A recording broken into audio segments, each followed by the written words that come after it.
8 വർഷം മുൻപ് എയുടെ ഇരട്ടിയായിരുന്നു ബിയുടെ പ്രായം. ഇപ്പോൾ ബിക്ക് എയുടെ 1.5 മടങ്ങ് പ്രായമുണ്ട്.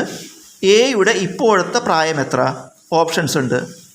നമുക്ക് ഈ കണക്ക് ഓപ്ഷൻസ് വെച്ച് ചെയ്തു നോക്കാം. 8 വർഷം മുൻപത്തെ എയുടെ വയസ്സും ബിയുടെ വയസ്സും ഇപ്പോഴത്തെ എയുടെ വയസ്സും ബിയുടെ വയസ്സും. നമുക്ക് കാണേണ്ടത് എയുടെ ഇപ്പോഴത്തെ പ്രായമാണ്. നമുക്ക് ആദ്യത്തെ ഓപ്ഷൻ എടുക്കാം, 16. ഇപ്പോൾ എയുടെ വയസ്സ് 16 ആണെന്നിരിക്കട്ടെ. ബി ഇപ്പോൾ 1.5 മടങ്ങ് എന്ന് പറയുന്നുണ്ട്. 16ൻ്റെ 1.5 മടങ്ങ് പറഞ്ഞാൽ 16ൻ്റെ കൂടെ 16ൻ്റെ പകുതി കൂട്ടിയ 16 × 24.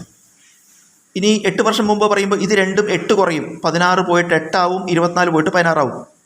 ഇവിടെ 2 മടങ്ങാണ്, 8ൻ്റെ ഇരട്ടിയാണ് 16. അപ്പോൾ നമ്മുടെ ആദ്യത്തെ കണ്ടീഷൻ ശരിയായി.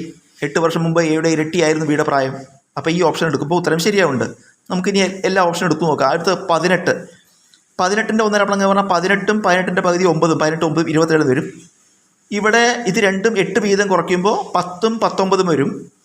10ൻ്റെ ഇരട്ടിയല്ല 19. അടുത്ത ഓപ്ഷൻ എടുത്ത് നോക്കൂ, 24. 24ൻ്റെ 1.5 മടങ്ങ് പറഞ്ഞാൽ 24ഉം 24ൻ്റെ പകുതി 12ഉം കൂട്ടിയാൽ 36 വരും. 8 വർഷം മുമ്പ് ഇവിടെ രണ്ടും ഇതിന്ന് 8 വീതം കുറയും. അപ്പോൾ 16ഉം 28 വരും. 16ൻ്റെ ഇരട്ടിയല്ല 28. അവസാനത്തെ ഓപ്ഷൻ 28. 28ൻ്റെ 1.5 മടങ്ങ് പറഞ്ഞാൽ 28ഉം 28ൻ്റെ പകുതി 14ഉം കൂട്ടിയാൽ 42 വരും.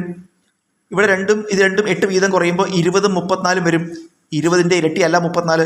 അപ്പോൾ ആദ്യത്തെ ഓപ്ഷൻ എടുക്കുമ്പോഴാണ് ശരിയാവേണ്ടത്. ഉത്തരം എയുടെ ഇപ്പോഴത്തെ പ്രായം 16.